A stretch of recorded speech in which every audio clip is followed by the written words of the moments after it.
So just to tell all our listeners out there, and we're going to give one more minute before we get started, and we're going to jump into things here. So perfect. I'm going to go ahead and bring up the presentation so we can see that and start going through the pieces.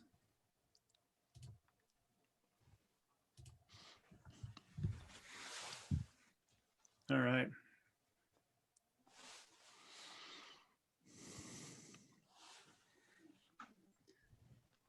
Okay, so let's go ahead and get started here. I just want to welcome everyone to the Rewards Mastermind. Today we have we're going to be talking about improving performance with real-time feedback, and what is the role of performance and pay and so forth. Is there a connection and so forth? We're going to talk a lot about that today.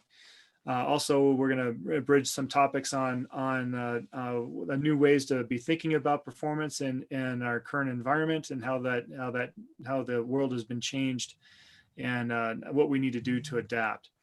So right now, just our host. My name is Sam Reeve. I'm the founder of CompTeam, and my colleague here, Howard Nisewitz. We've worked together in industry several years ago, and now. I'm glad to have him here as a top advisor of companies out there. So, and also we have Heather Hormel, who is our systems expert. She can join us today, as this is, of course, what everybody knows. This is the busy time of year for many of us reward professionals and people managers. So. Out there getting things wrapped up and dealing with the holidays and so forth. So, of course, we have we're going to be having the sessions recorded. So we're going to be putting this on our online feeds, and also be available on the CompTeam website so you can watch at any time if you miss something or you want to review things. Also, we'll have the presentation available there as well. So I want to introduce everyone to Dave Needham. He's our expert, the founder of OHOS. And we're going to talk a little bit about just performance management, and like I mentioned, and how it's evolving. And then we're going to finish up our conversation today with just a quick demo of the system. And so he can show you all the cool stuff that he's put together on, and how real-time feedback is going to change the landscape of not only rewards, but performance in companies. So Dave, can you tell us a little bit about yourself? I mean, just tell us about yourself to start with. I mean, you live in Colorado, I understand. I do. I live just west of Denver, close to Red Rocks Amphitheater, actually, which if you've never had the opportunity to go, it's worth the trip. But yeah, Howard, you went my to Red background. Rocks. So yeah, I was Dave. Just to interrupt you, I was out there just a couple of years ago, and an amazing venue. So gorgeous. Yeah. So, you're a lucky man to be that close. Yeah. Well, and what's crazy is you can go there, and I mean, it's a park. So you can go and run up and down the stairs and exercise and all sorts of stuff, just like you would any other city park, which is kind of neat. Oh, nice. So yeah, very fortunate to live out here and have what we have, which is great. So a little about me in terms of my background. So my undergraduate degree is in philosophy, which, essentially means I ask why. It's my office mate, my son. But it means I ask why a lot, and I can argue both sides of the same argument sometimes. So I always tell people, it's like, it's arguing with philosophy majors, kind of like wrestling with a pig in the mud. After a while, you start to realize the pig's having fun. So kind of the same thing on my end. I love having difficult conversations. I love talking about different possibilities, looking at paradigms, looking at assumptions, those kinds of things, and challenging those. And from a professional standpoint, where I've kind of grown up, I got my start in organizational development and people leadership, actually through training and development. I was a project manager and kind of moved into training and moved into leadership development. And one of the things I started to realize was, while I think some companies are doing a better job developing their leaders than others, a common problem I see across pretty much every company is a lot of times they're picking the wrong people from the onset. So they end up, they've got the wrong systems, wrong processes in place in order to actually identify people who would make great leaders, and they end up having to essentially leader develop as they pick natural or long developed skill sets or competencies that would make them great at people leadership. They might be great individual contributors, but not great leaders. So that bound and kind of coming from that place has kind of led me to develop what we've developed with OHOS to help, help improve performance, but also how to select better leaders, how to make sure that we're developing people faster, because the reality of business is it moves so much faster now than it did 20, 30 years ago, where, companies would make, oh, what's your 5-year plan? Now it's like, that's a 5-year guess. It's like, you may have a 1-year plan, and even then half the time you look at the 1-year plan, you're like, yeah, I can really only see about a quarter out. After that, we'll see what happens, right? Yeah. So I think the timeframes for everything is just getting shorter and shorter. Right. Yeah, that's a good point. I mean, the acceleration of how we need to think about goals and just being agile altogether. I mean, it's changing our processes all around, right? Yeah, definitely. What's the meaning behind the name OHOS? What does that mean? Yeah, OHOS. So OHOS is actually, it's OHOS. It's a play on the Spanish word for eyes, which is OJOS. We didn't want to correct everybody's pronunciation. And whenever you're coming up with a company name, there's a few things you want to look at. Is 1, can people remember it? 2, can people pronounce it? And 3, when you do a Google search, what comes up? And once we established our website, whenever I first even did an initial search before we created the name, I did a search, and most of them were like, did you mean OJOS? I'm like, no. And then very few things would come up, and they were usually misspellings. So we had to kind of instant SEO, which was nice. But the whole premise is, and around OHOS is, how do we increase visibility for managers? How do we increase visibility for individuals? How do we increase visibility for organizations into what has historically been a very opaque process? I remember working at one company at one point where, I knew I was going to be having a performance review. This was a number of years ago. I was working at a company. I said, okay, can I see the performance review so I know what I'm being evaluated on? Like, I'm just curious as to what those measurements are. And they're like, no, it's only accessible during performance review time. And I'm like, well, how am I supposed to know what I'm supposed to be doing if I don't know what I'm going to be evaluated on? They're like, well, that's just the way the system's designed. I'm like, well, that's dumb. Yeah. You're measuring me on things that you won't show me. So it's like, all right, well, I'll do the best I can and see what happens at the end of the year, I guess. I don't know. But the whole idea around OHOS was, there tends to be a lack of visibility, for individuals, especially into the process. And from an organizational standpoint, you're relying on, a lot of times what happens is the extroverts get the most attention because they're the loudest. It doesn't necessarily mean they're the best at what they do, but they're the loudest. They self-promote, they talk more in meetings, those kinds of things. So they're seen more often, but that doesn't necessarily mean they're the best people, Mm-hmm. and don't have the highest skill sets in different areas. So what OHOS was designed around was the whole idea that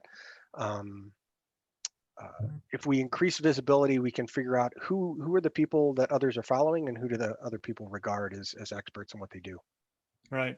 Well, I'm really excited to dive into the details there. I know with when we talk about performance management and just traditional communication in companies, that there's still right now, I think 75% of companies are still doing the annual performance review, and so there's been slow to change, but we were just talking about the pace of change and how important it is to stay on top of that. So can you tell us that what you're seeing as far as companies, and when they come to you, are they trying to adopt a performance management style, like an annual performance management, to something that's more agile?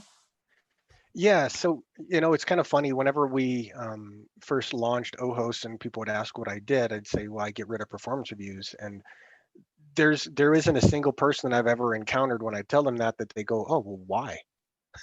Like nobody's curious as to why we need to change it. They just don't know how. So that becomes the next question, which is great. Because when you start talking to people, and I can't, I don't have the statistics in front of me, but of course they, what was it Mark Twain said about there's three different types of lies. There's lies, damn lies, and statistics. Um, but the large majority of people, when you talk to HR professionals, when you talk to managers, when you talk to individuals, if the goal is for people to get better at what they do and improve organizational performance, when you say, well, how effective or how impactful are your performance reviews on your individual performance, and most people will say it's not. When you talk to managers, like how do you see performance management actually improving the performance review process, improving people's performance? And like it doesn't. When you even ask HR leaders, like, how accurately do performance reviews impact the performance of individuals in the organization? And they're like, it doesn't. And almost everyone Um, dislikes the process. The managers don't right, like it. The employees don't like right, it. right. And for a variety of reasons, right? It's, Mm. sometimes it's you get a laundry list of all the things you did wrong at the end of the year. That you're Mhm. like, well, why didn't you tell me about this in June when I could have actually done something about it? Right. Um, and back to the example I kind of gave is sometimes you don't even know what you're being measured against. Mhm. So come the end of the year, you're like, well, if this, and I know we're going to, talk about this, if this does impact, any compensation decisions that are made or promotion decisions are made, you're already starting behind the eight ball in the sense that you had no idea what you were being evaluated against and didn't have an opportunity to impact it. So, Mhm. so um, it's to me, I always draw the analogy. It's like trying to help someone learn how to drive by having them look in the rear view mirror the whole time. Right. And it's like, well, you can do that, but I'd rather not be on the road when you're doing it. Right. And I definitely don't want Yeah. to be a passenger. Yeah, I hear that's definitely one of the common complaints of that annual review is that you're looking behind, and people feel like they're being judged by the what's well, they are, and a lot of companies being their future is being judged by their past, and of course it's not an agile way where we can think about how can we work on this together, how can we improve performance together in the company, and Right. it's more of it seems to be almost like a blame game sometimes. Mhm. Right. Yeah. It's, I think, and this is something we'll, hopefully get into as well, as you start to, we've realized that we want managers to act more like coaches, but, whenever we have an annual review process, we've essentially put them in to the camp of judge, jury, and executioner at the end of the year for the whole team. Mhm. Hmm. We're kind of positioning them as, okay, you need to decide who was the best on your team. And whether we say stack ranking or force ranking or whatever, like the results end up that some people are, higher performers and others are viewed as being, more higher contributors to others based on the opinion of the manager, which sometimes doesn't always have full visibility anyway. And also, whenever you're talking about an annual process or periodic process, it suffers from all sorts of different biases, including, like outlier Right. bias or recency bias and those Mhm. kinds of things. So Right. Well, I the know longer the there's a time frame is, the easier it is for people to forget what happened, right? yeah, exactly. Yeah. Hmm. Right. Well, I know you have a few slides to show us, but can you tell us um, what are companies doing now I mean, I know in the past there's been a lot of thoughts of, okay, well, instead of doing the annual review, maybe we'll just do quarterly, or maybe we'll do it Right. halfway through the year. And they're basically just taking what their annual process, and they're moving it to a more, you know, a sooner or a shorter interval, which I think Right. creates a lot of administrative issues. Have you been seeing that, or what are companies doing?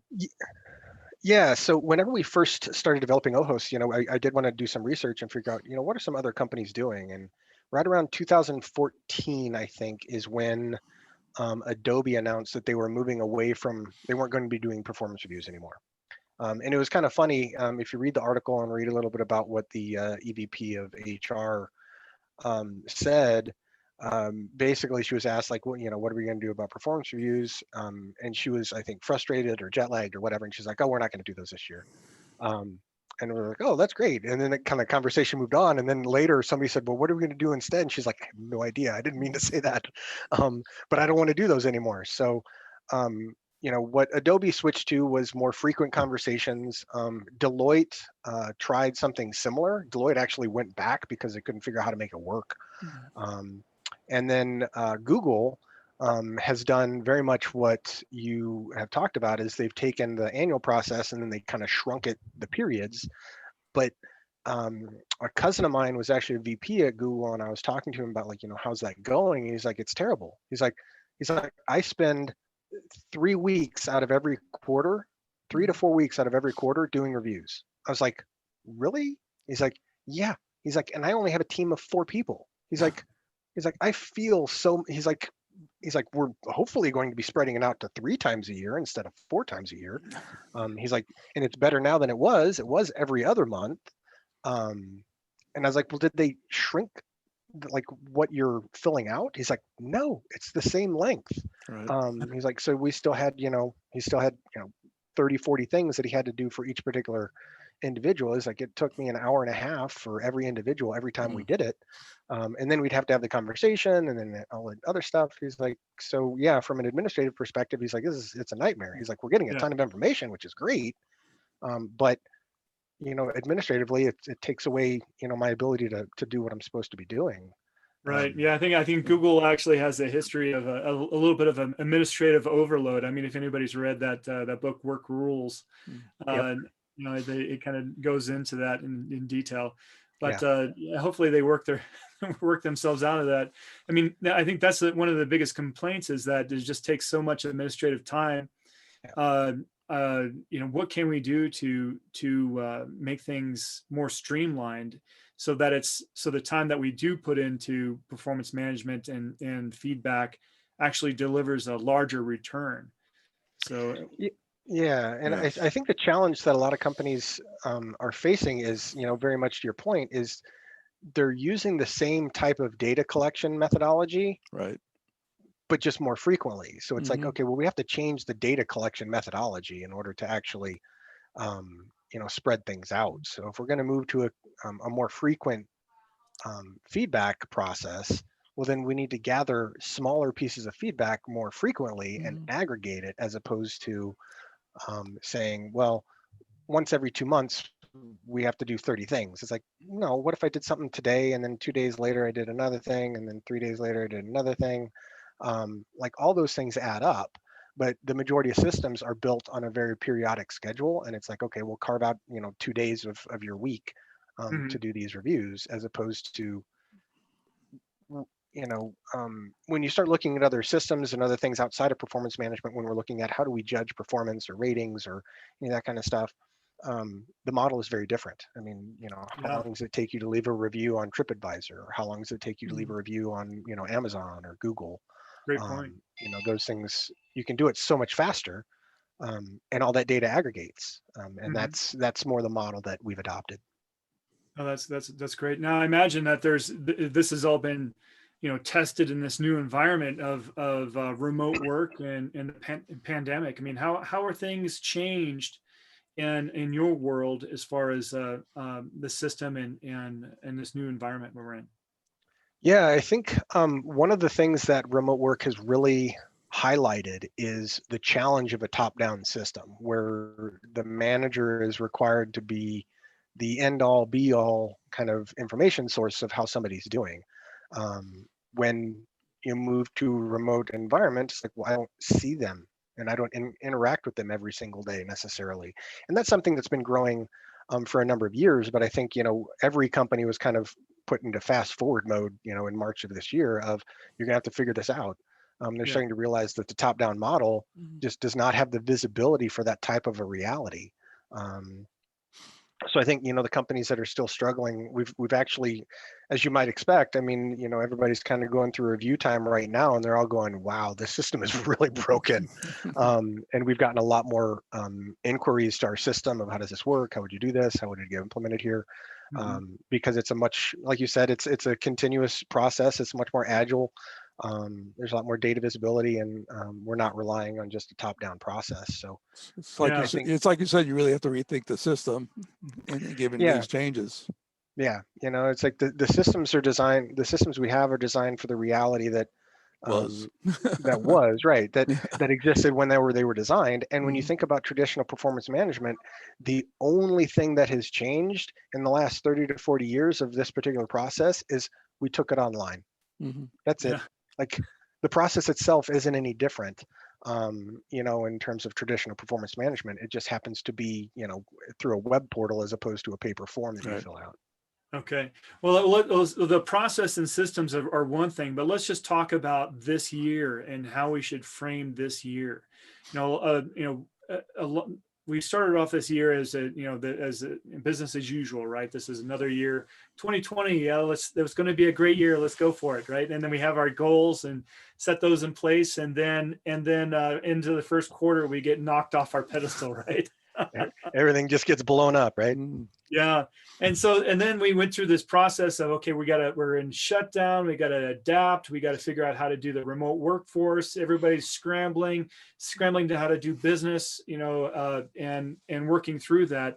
And then we went through the summer of we had a bit of a dip, and we think that we're going to be, there's Going a back. light at the end of the tunnel. And then we get whacked by the baseball bat again towards the end of the year. Right. And so but now it's like businesses are starting to say, okay, well, we can't sit on the sidelines forever. We got to get back into the game. We have to start thinking about, what we're going to do for pay increases, how we're going to frame that this year, how we're going to think about performance management this year.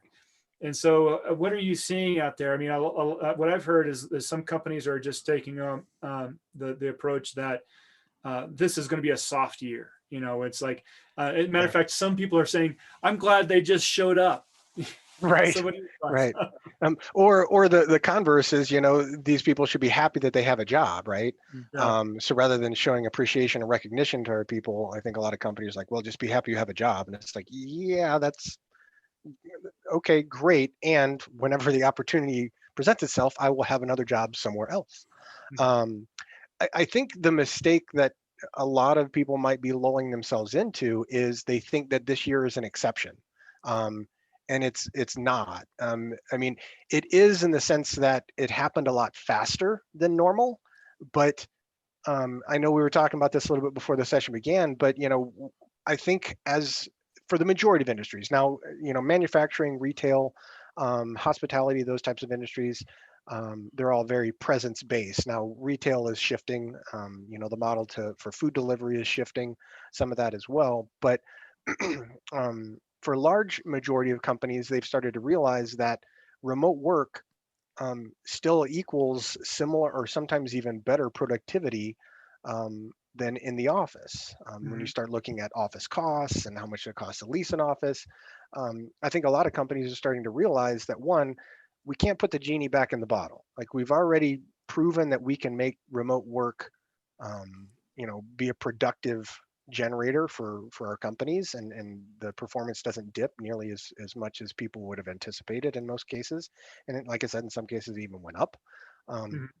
so I think the expectation that, oh well, we just need to kind of make our way through this year and then everything will go back to the way it was, it's like, that's not going to happen for a lot of companies.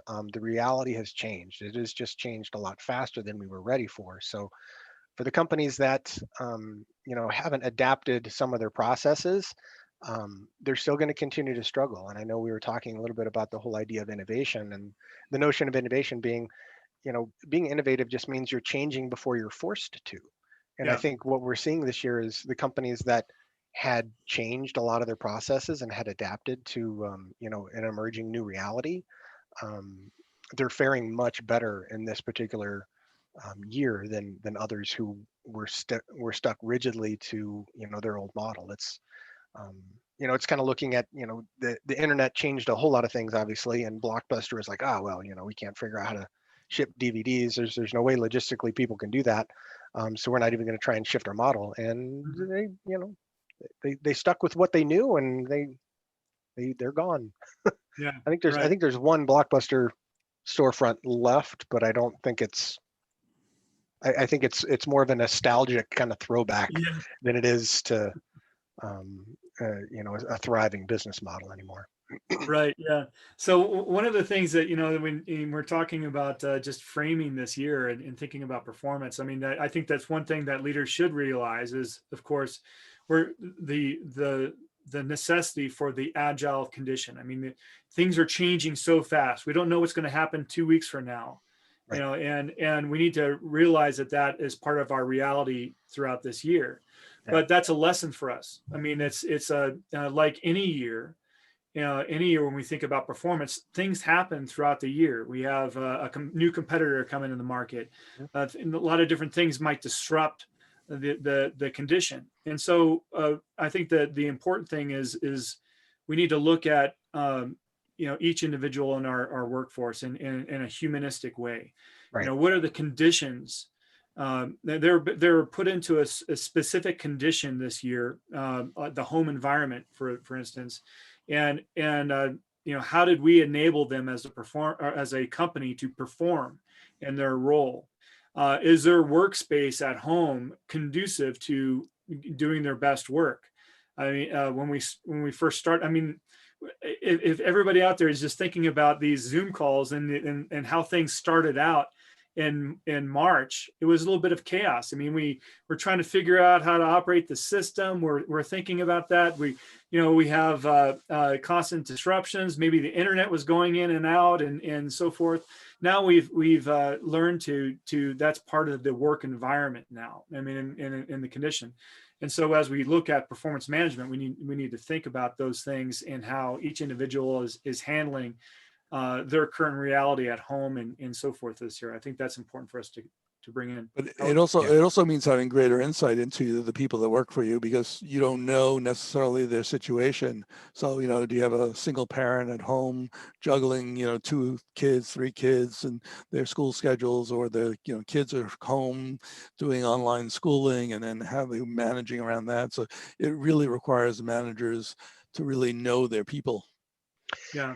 Yeah, and I think another part of that too is letting go of, well, I shouldn't say letting go, because that sounds like it's a negative, but I think it's forced managers and leaders to increase the level of trust that they have in their people, and also start to move away from the prescriptive model of we're going to tell you how to do this best.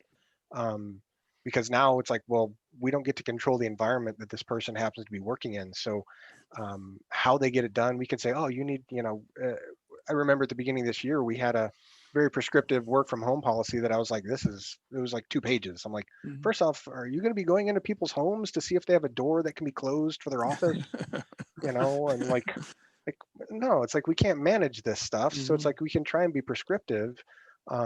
But it's not going to work. People are still going to do whatever they have to do in order to get their jobs done.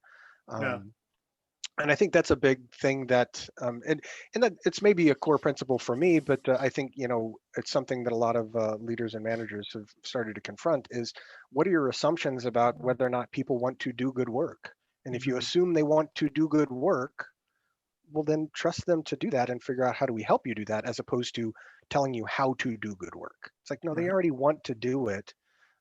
They just need to help, either resources or feedback on how things are going, and clear expectations. But trying to be prescriptive, in this environment just doesn't really work. Yeah, it's difficult.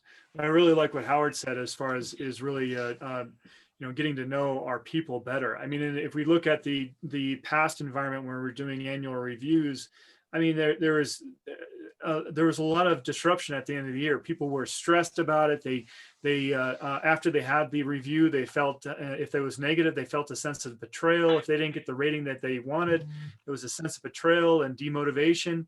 And now I think with the onset of real-time feedback in our current condition, we're kind of forced to interact more closely with the people that we're responsible for as a leader, and know their personal condition. Now, I think it's probably a great idea to kick off the demo, and perhaps we can go through some of these concepts as we are going through your system. Yeah. So you want to do the demo, or you want to go through any of the slides? I mean, it's up to you how we do this. So Yeah, whatever you think would be most useful. yeah. Let's just keep it fluid. I think that we can jump back and forth if you think that there's something in your slide deck you want to pull out, or and that's going to highlight more of what your system is. But I'm excited to kind of dive into the system. Yeah. So I'll if you don't mind, I'll go ahead and share some of the slides. I might skip through a few of them and then jump into the demo, but it'll set the baseline as to why we designed it the way we did, as well as highlighting a couple things we've talked about, and maybe even some other issues as well. So if you don't mind, we'll go that route and then kind of work from there. Sounds good. So, if we look at this from a high level goal, right, I'd say we're either spending or wasting a ton of money, trying to improve performance, engagement, keep our people, those kinds of things, and training development. And, one of the common denominators for all of these things is who we put in leadership, how leaders are interacting with their people, how people are being recognized and appreciated for their work, and how we are identifying and providing development gaps or development resources in order to fill gaps. So, which again, all of those things relate back to performance reviews. As performance reviews or performance assessments are used to inform compensation, they're used to inform promotion, they're used to inform development resources, training, all those kinds of things. And if that system is broken, essentially we have a bad data in problem. So it doesn't matter how you manipulate an existing system. If you've got bad data going in, you're going to get bad data coming out. So, right. The idea is, how do we, improve these things, and start looking at, where is business moving? We already talked about, shorter production cycles. Agile methodology is moving through pretty much every element of business. HR, oddly, as much as it works towards operational paradigms and tries to create operational paradigms, it's been late to the party when it comes to the agile methodology kind of adaptation and kind of evolution. And as a quick aside, it was kind of funny. I was invited not last year, I guess it was last year. Last year to speak at a regional conference on HR and stuff like that. And the theme for the conference was Think Beyond. The conference was scheduled for October. I had to submit my topic for Think Beyond almost a year in advance. And I'm like, does anyone else see the irony here? Imagine if that had happened this year, right? If I had to submit my topic and they had selected all the topics for this year by February or January of this year for a conference in October, the content wouldn't even be relevant to what everybody wanted to know about. Everything would have to shift. And I think, that's something that HR needs to kind of grab onto, is that the world is moving much faster. Employee tenures are shorter than they used to be. I mean, in the 80s, I think average tenure was anywhere from 5 to 7 years for most people to stay within a company. Now it's 2.5 to 3 is the typical tenure, sometimes even shorter. And again, that's a little bit on life stage and things like that. But it's also it's also the rise of the gig worker, right? I mean, sometimes True. We just need a certain skill set for a project or a short period of time, and we go out and get that gig worker. But really, should we be thinking of that person differently than we do our employees? I mean, they are driving a specific outcome. They they do need feedback and so forth as our employees do. Mm-hmm. And so should we be thinking of them differently? Well, that brings up an interesting thing that's not necessarily on here, where our system sidesteps the law a little bit. So when you look at Fair Labor Standards Act and how it classifies employees, one of the things that is on there is if you conduct a standard review for all people or for anybody, they are now considered an employee. Yeah. So by law, if you have a contractor, you cannot subject them to a review. However, you can give them feedback.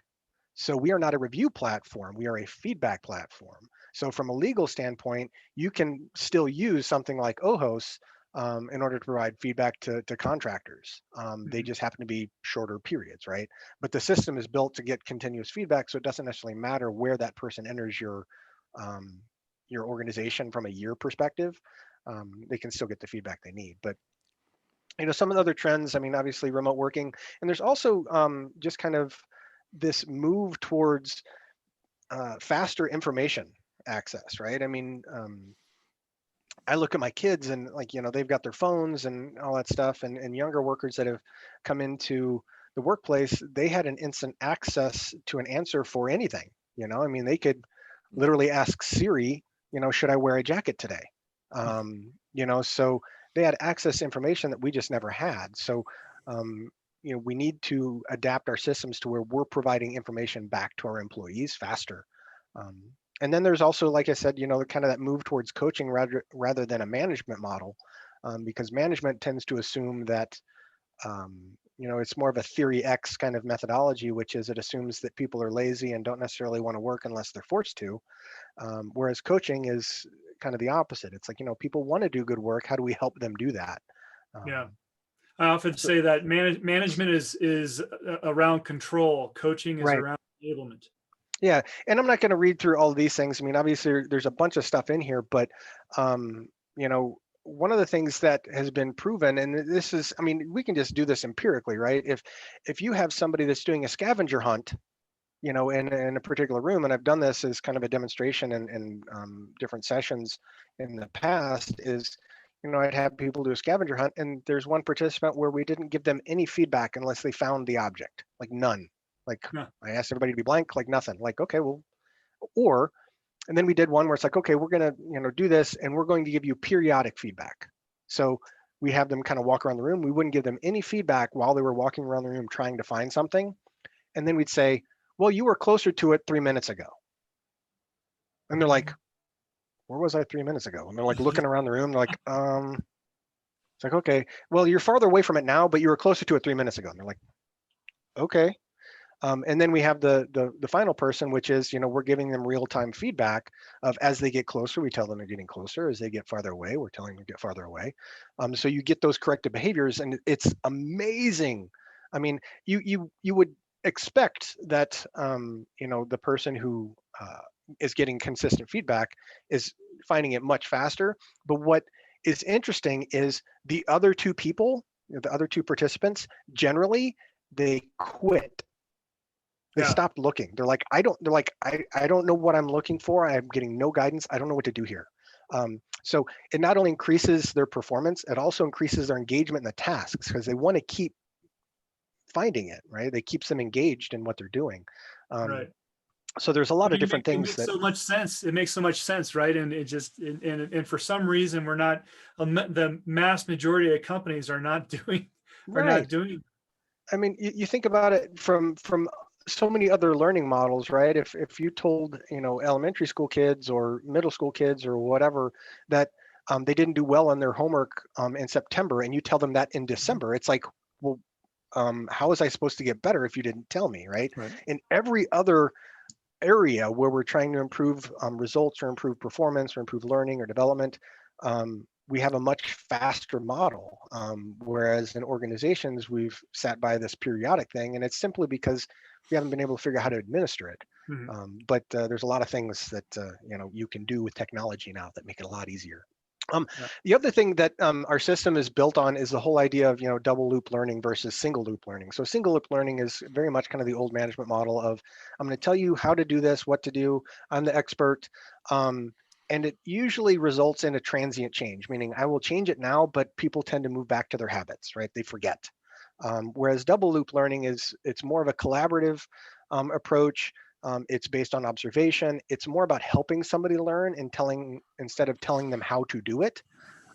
So there's this kind of self-analysis, there's this self kind of reflection piece that is ongoing. And if you think about, sports coaching, things like that, you've got somebody watching somebody swing a bat, and then they come in and they say, okay, I want you to move your foot this much, just move it outboard just a little bit, and let me know how that, and then try it. And then it's trying these little experiments to go, okay, well, let's find something that works a little bit better. And it's all small improvements that lead up to that lasting change of, okay, now we know what's going to work. Now we practice that. Mhm. And it moves to much faster change that's also more long lasting. A couple of things just around, coaching cultures and how that impacts organizations.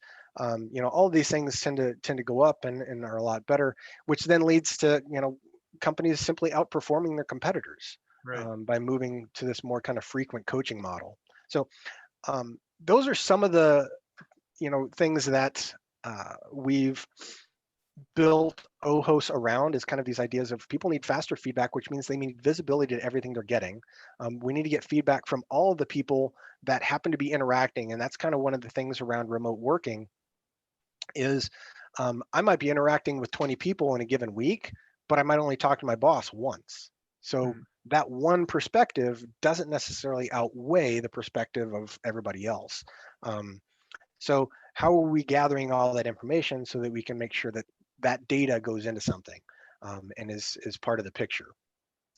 So I'm not gonna, we'll go past some of this stuff and I'll go ahead and kind of jump out to uh, the actual site just to give Okay. a quick demo, because a couple of things with it is, we talked about this too, which is um, how do we make sure that things are faster, right? If you're going to be collecting all this feedback, it's got to be quick. So just to give you an example of how quick some of the feedback could be, I could basically, so this is the OHO system. This is the front page when you first log in. This is our demo system. So there's not a ton of data in here. It's more for demonstration purposes than actual data collection. But it gives you an idea of, okay, if I want to go give somebody on my team, some feedback, it's like, okay, I want to give somebody my feedback because they're not actually on my team, but somebody I work with, I'm going to give Henry some feedback. So I can go in and give him some feedback, and you can sort this however you need to within an organization. So no matter how big your organization is, we use a decentralized data structure, which basically means regardless of your organizational hierarchy, we can organize and move people around and filter them out however you want. So it could be who's in the marketing team, or like, okay, well, I can give feedback to the marketing team, or I say, well, I don't know if they're in the marketing team, but I know they work in Denver. Okay, well, we can pick out Denver. And same thing when you do the reporting, you can go, okay, I want to see how the marketing team's doing, regardless of where they live. Or Mhm. I want to see how the marketing team on the East Coast might be performing in comparison to the marketing team in the West Coast. So we can segment the data in a lot of different ways. Um, the only thing that you have to answer within the system when you're giving feedback is what's the perspective that you're giving feedback from. And this also speaks to the agility that most workplaces are kind of moving towards, which is more project based. Sometimes I might be leading a project, even though, so Sam, you and I might be working on a project. I might be leading the project, but you don't report to me, Yeah. but you might want to give me feedback as a team member or as an individual contributor on that team. How is Dave showing up? Or how is, in this case, how is Henry showing up, right? If he's leading the team, it's like, okay, well, I'm, an individual contributor. I'm a team member for him. So I can give him feedback, or I can say, well, I'm a peer. Like, you don't report to me, but you're not also in a position above me. So I can give you feedback that way. Once I give that feedback, all of these areas are configurable, by the way. So it's, based on company, based on organization, and based on the individual as well. So core competencies or core values are ubiquitous across the organization. These are the things that companies, espouse and say, this is, no matter what position or where you work within the organization, these are standards that we're going to hold you against. Mhm. So again, it takes longer to explain the screen than it does to actually give feedback. So let's, say I just want to give feedback. I'm like, okay, I'm a peer. I'm going to give feedback to Henry. And he came up with some really creative solutions today when we were trying to come up with some stuff, and brought up some really good points of things we need to think about moving forward. So I can give that particular feedback. I can slide it however I want. And I go, okay, that was just a conversation we had recently. It's like, it was really creative. Really helpful in kind of the problem solving, and had some really great foresight as to where things were headed. So I'm going to go ahead and give him some feedback. Now, the system may ask you to give some context, but I don't have to. There's some radar analytics and stuff like that in the back to make sure that people are doing that occasionally as well. But if Yeah, I'm like, so well, one not thing, right now. one thing on here really quick, Dave, I mean, is like sometimes, we have that Uber type of mentality where, hey, we got the ride, we got to where we're located, you get 4 stars, Right. so there's some sort of bias or I guess our lack of trying, putting enough effort into it. How do Right. we prevent against that? Yeah, so that's where our system becomes really unique. Is we have an area called Radar Analytics. So the Radar Analytics basically show for each individual, and also from a manager perspective, a manager can also look and go, okay, how much feedback is Dave giving to other people? Like, this is total feedback. Again, this is our demo system, so it's not full on data calculation, but I can go, okay, the company average is this much. Dave's giving a little bit less than normal. Is he just giving ratings? Those kinds of things. The other thing with Radar Analytics, and this kind of speaks to what you're talking about, is are people essentially slamming the rating scale all the way to the right or all the way to the left, right? Are they only giving feedback when they're mad? Are they only giving like surface level, like, fine, you get a 5, you're good. You did good, you get a 5. It's like, nah. A couple things. One, we haven't actually seen that in any of our clients, and I think there's a couple reasons for that. I think one, it's because they know they're being held accountable to it, but also I think there's a greater emotional investment in the success of your teammates than there is for that Uber driver, right? Hmm. That Uber driver, you're like, if I never see that person again, okay, well, fine. Like I'm not invested in their success necessarily, so I'm not going to take a ton of time to give them feedback on how maybe they, move the cooler over to the front passenger well instead of in the back seat, or whatever. If they've got bottles of water, or if they don't have Yeah. bottles of water, maybe I suggest they have bottles of water. It's like, I really don't care. I was just trying to use that to get from one spot to the other. So the relationships in things like Uber or even Google or things like that are much more transactional, whereas within an organization they're much more relational. So we tend to see a much more dynamic ratings distribution within organizations. But even if, so say, we'll use this as an example. So say me and Howard are friends, right? So I'm like, well, I'm going to give him great ratings because that gives him a better edge to get promoted, or gives him better money. And he's going to do the same thing for me. Well, the system will actually show that I am a positive outlier for Howard. So everybody else is giving him, 3.8, 3.9, somewhere in there. And I keep giving him 5s on everything. The system will basically say, look, you're giving Howard much higher feedback or higher ratings than anybody else. And my manager can see that. So my manager can now have me have a question and go, hey, what's going on with you and Howard? Like, great that you guys are working well together, and where can he get better? Because right now all you're doing is giving him positive feedback, which isn't helpful for Howard. We need to invest in how do we improve what he's doing, not just keep saying, oh, you're doing great. And vice versa, if it's on the negative side. So say, Sam, you and I work together, and for whatever reason, you don't like me, right? So you give me all sorts of negative ratings. The system will actually show that you're a negative outlier for me. So Mhm. and then my manager has an opportunity, or your manager has an opportunity to go, hey, what's going on with you and Dave? Like, do you see something that other people don't see?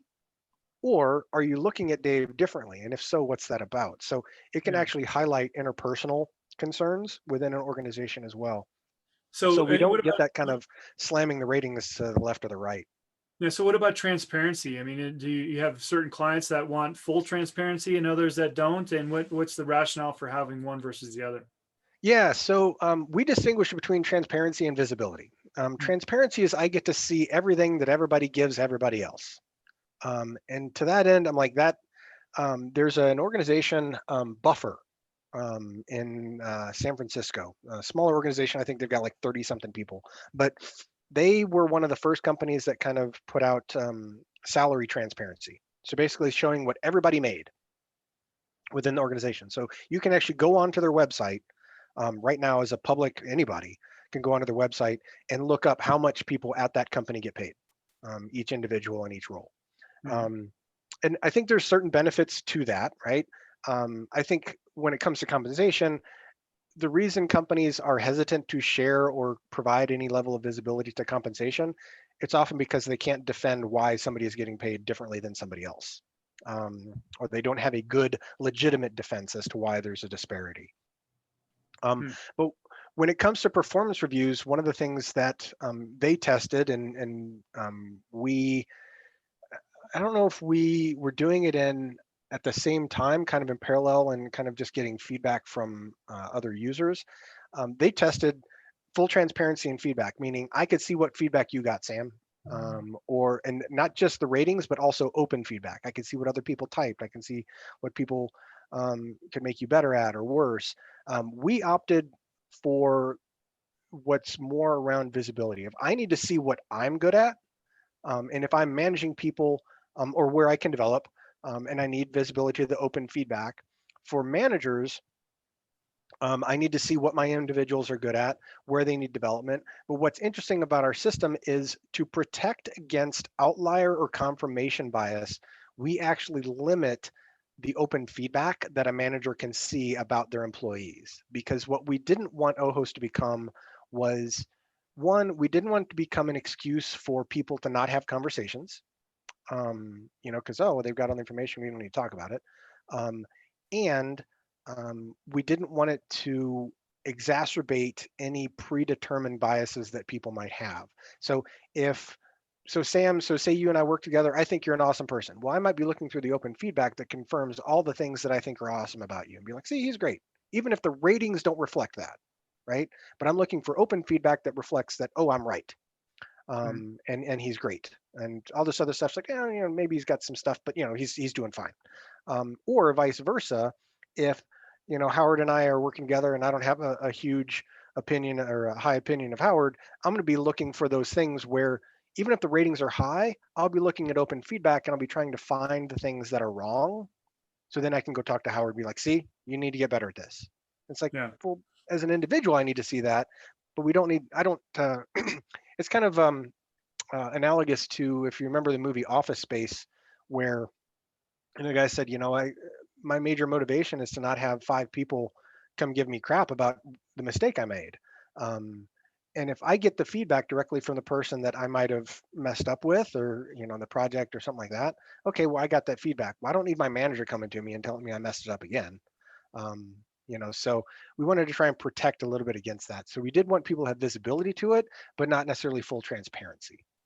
Okay. All right. So let's just take a quick pause really quick, because I know we're coming to the top of the hour, and I wanted to launch this poll for people. If you cannot stay on and see, or if you want to see more elements of the demo or something else, feel free to sign up for the demo there at the very bottom of this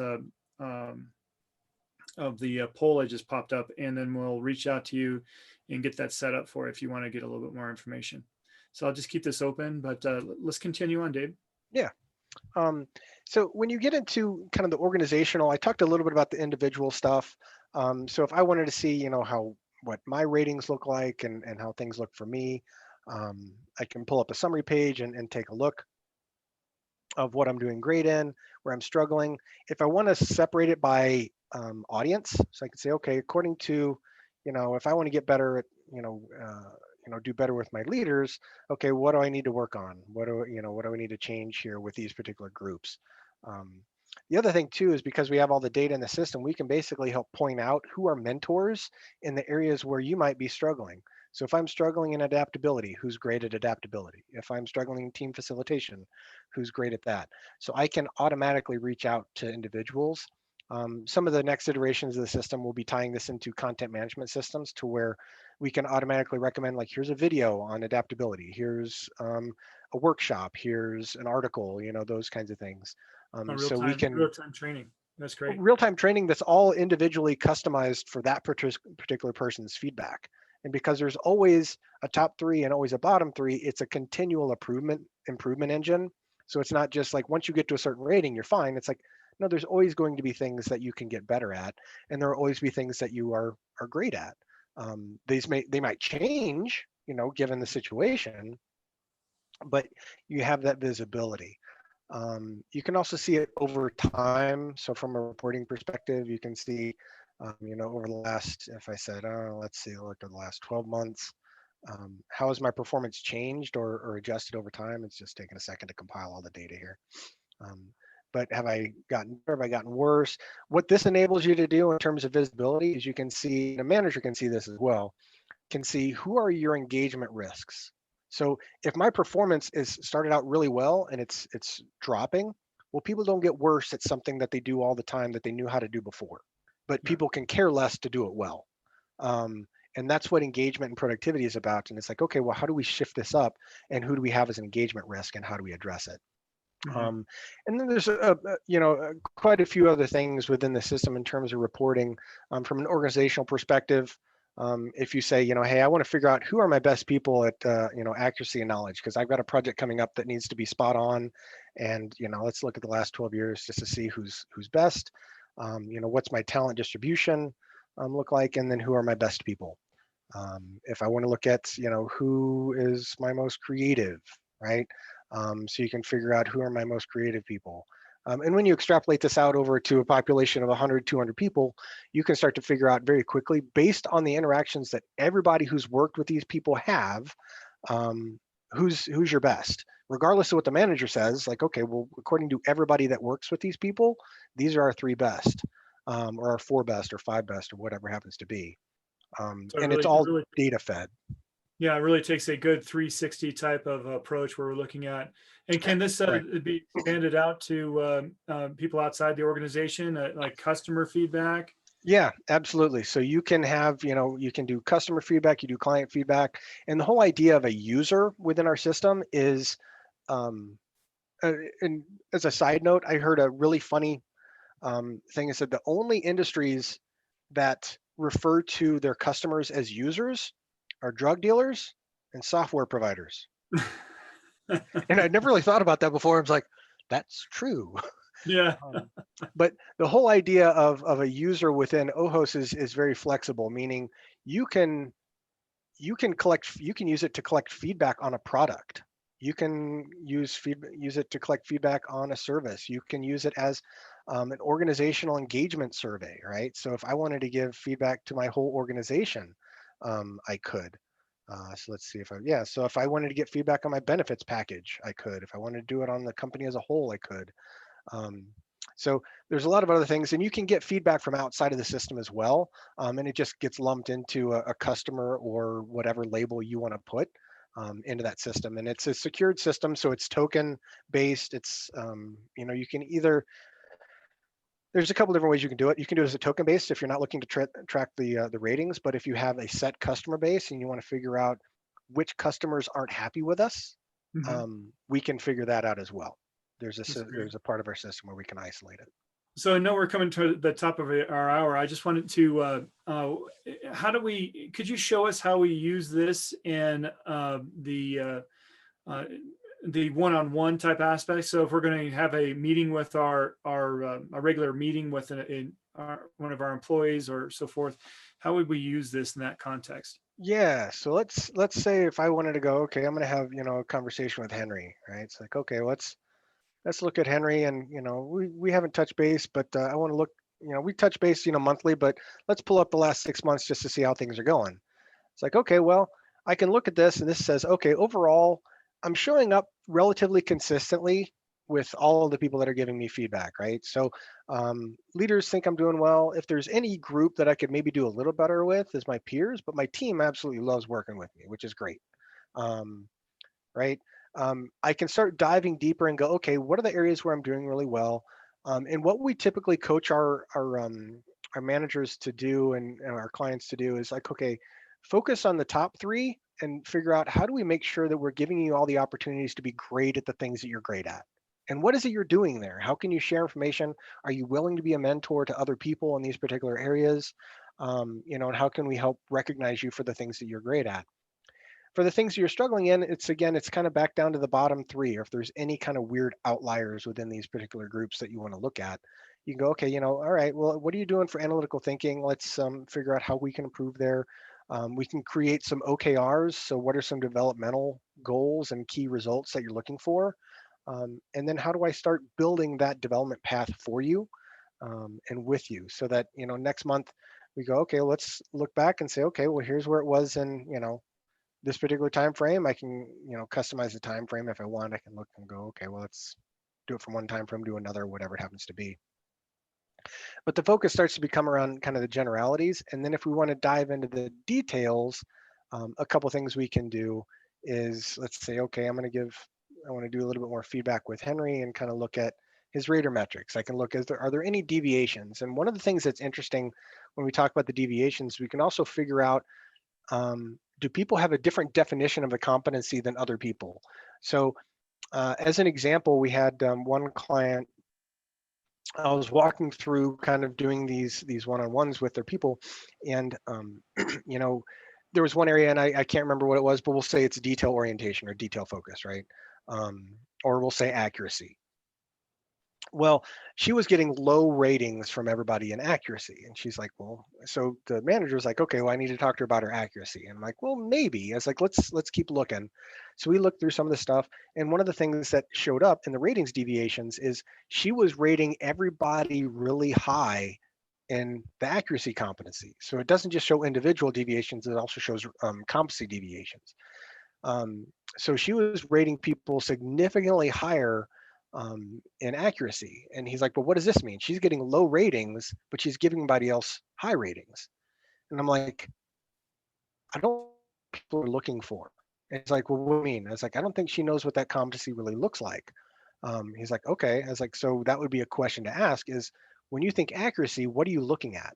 And she's like, well, people are doing this, this, this, and this. He's like, yes, and these two other things people are doing.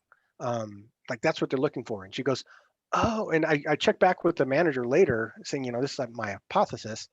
So test it out. He had the conversation with her. He's like, you're absolutely right. It's like, she had the majority of it, but there were two things that she wasn't doing that everybody else considered part of the accuracy picture. And she was like, man, these people are rock stars. Yeah. Well, to everybody else, this person looked like, well, they're not doing two of the things they need to be doing. And she goes, well, I can do that. I didn't know they were looking for that. And within like 2-3 months, things came back up.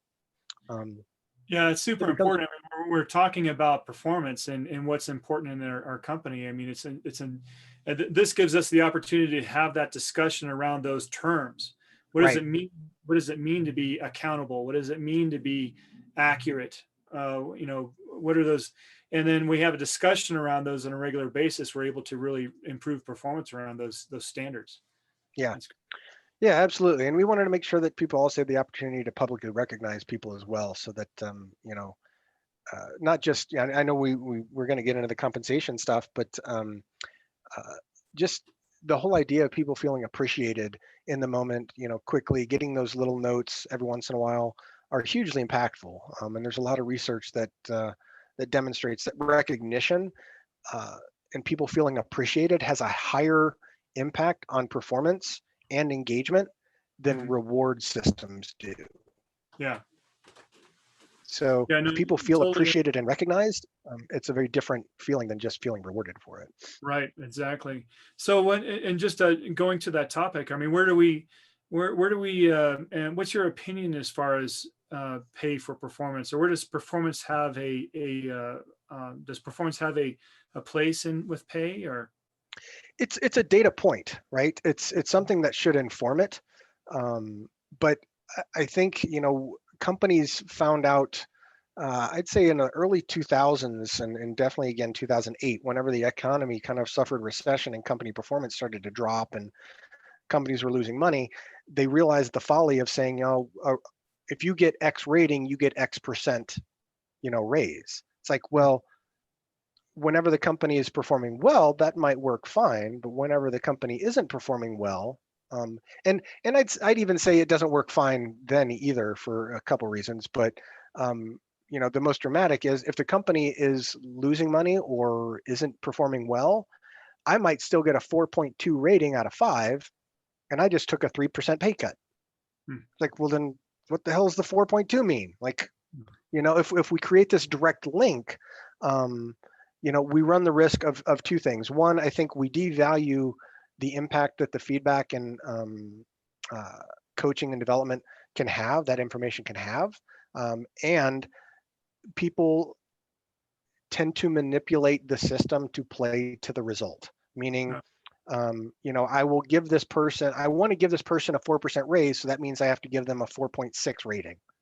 So they're backing into the performance review, which again takes the value away from the performance review. And the whole idea around performance evaluation, performance assessment, performance feedback is how do we, when you look at feedback and when you look at the definition of feedback, feedback is information that is intended to improve a result or a relationship. That's it. But we've used it in kind of a bastardized way to say, oh, well, feedback improves how somebody gets compensated. It's like, well, that's not the intent of feedback. That doesn't make it feedback anymore. Right. So I think somebody's performance and their contributions absolutely needs to be a data point. But I think the way the system is currently set up right now, there's a gap between what the manager thinks this person's contribution is and what the team thinks their contribution is. Right. And especially in the remote environment, not getting those data points leaves you subject to a lot of variability that you may not be recognizing the right people, and you may not be recognizing, you may be missing opportunities to develop people that you need to develop because you think they're doing fine, but everybody else in the team says, no, they're taking credit for everybody else's work. I'm sure, if you've ever gone through a college work project, there's usually about 4 or 5 people on the project, and there's 2 people that do the majority of the work, and the other 3 people show up to make sure that their name's on the report. Or the one person makes all the smart comments in the presentation, but they didn't do any of the work to create it, but they get the credit. So this kind of a system where we decentralize it helps you get more information so you can figure out, am I biased in my perspective of how this person is performing, or is this actually how they're showing up? Right. This is a great tool, and it gives people a lot of information. But end of the day, it's really about encouraging those communications to take place. How do you how do you do that with the clients? Because it's not a replacement for the conversations. It's giving them the information and data they need to enable those types of conversations.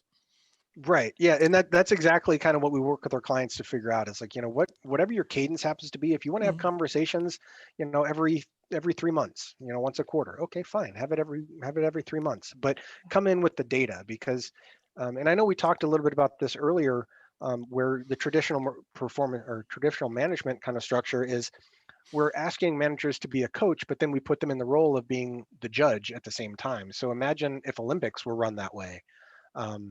Most Olympic teams would not have the same relationship with their coach after the competition because there were some people that just didn't make the podium.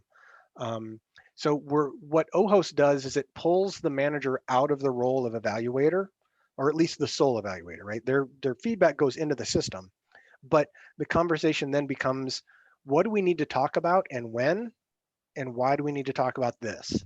And it's not an ambush for individuals. It's a collaborative conversation. It's okay, how do we make these numbers go up? How do we improve your impact in these particular areas? And what resources and development can we provide? So it's no longer an evaluation conversation. It's a facilitative, how do we make things better conversation, which is a much easier conversation for managers to have than to be the deliverer of, you're not doing well enough or you're not doing great. It's like, no, the system's already kind of giving you that information. This is, how do we make sense of it and how do we figure out how to make it better together? The sports and comparison and coach is what it's all about, because as you said before, you wouldn't wait till the end of a game to go back and say, well, here's all the things you were doing wrong during the course of the game. Right. I mean, imagine, if a pitcher, was on the mound and the catcher was never giving any signals, and they kept him in for the whole game. And they're like, oh man, you were doing bad at the beginning of the game. It's like, right. Well, why didn't you pull me out? Like, right. It's like no pitcher wants to be pulled out of the game. But I think everybody also realizes that, sometimes we perform really well and sometimes we don't. Right.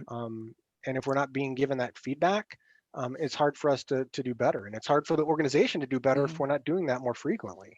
Yeah. We're waiting until a failure happens in order to provide somebody feedback. And it's like, don't do that. Like, right. So one more thing before we wrap up here, I just wanted to point out, I found it really cool to find out that this data is actually portable. You can take it, Yes. you can take it with you, right? Yeah, that's one of the things that we saw coming before it really kind of manifested itself in the U.S. and was starting to manifest itself in Europe was the whole idea of data privacy and who owns this data. Well, OHOS, we own it in aggregate in the sense that we can use it from a statistical standpoint, but the individual user owns the data. The organizations have access to it. They have, the ability to configure it, those kinds of things. But at the end of the day, when you leave an organization, you can take your OHOS data with you.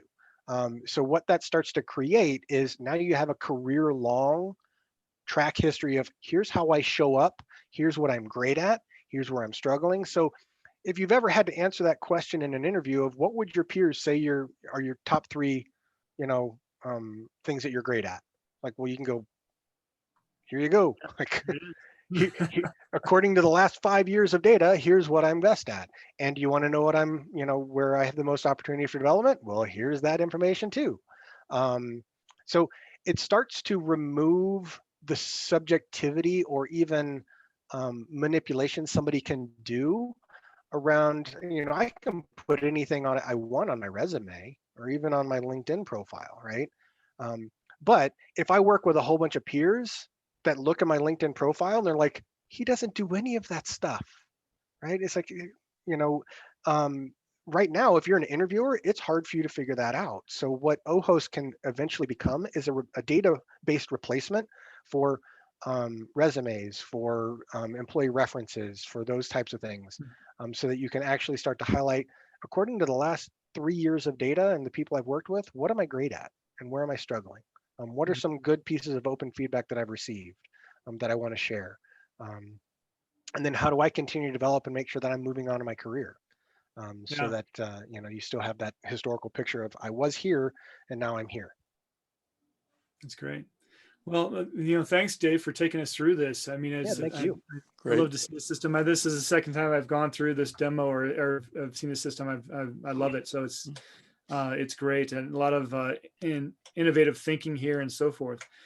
So once again, if our listeners out there want to have their own demo or to dive into certain details a little bit more, feel free to reach out to us either through that poll or you can just contact Dave on his website. Yeah. So Dave, where can people learn a little bit more about you? Yeah, so obviously LinkedIn is, I post a lot of articles and things like that in there, so you'll get a better sense of what's kind of my leadership ethos. And then our website is myohos, myohos.com, or GetOHOS, whatever you prefer, gives you information into the platform. So you can always send me an email if you want, which is dave@myohos.com. I'm happy to help from that perspective, or you can do it through the website and we can find you that way. Great. All right. Thank you guys. I really appreciate the opportunity. You bet. There's a lot of other systems out there that are doing, different variations of real-time feedback. And Howard, you'd said earlier, like best practices is just what works for one company. And I will fully admit that, I think there's a wide, we haven't run across an organization that we don't necessarily work for, but every culture is going to be a little bit different. Every organization is going to be a little bit different, and the needs they have are going to be a little bit different. So if our system doesn't work, that's fine. I just want to make sure that people find what's going to work well for them and improves things from what we currently have, which we know doesn't work and nobody is happy with. So how do we improve what we've got? And if it's with OHOS, great. If it's with somebody else, awesome. But don't let perfect be the enemy of the good, and go out and try something better and see what happens. Great. That's right. All right. Thanks, Dave. Well, everybody have a nice afternoon and really enjoyed the conversation. So thank you very much. Thank you, guys. Okay. All right. Take care. Bye.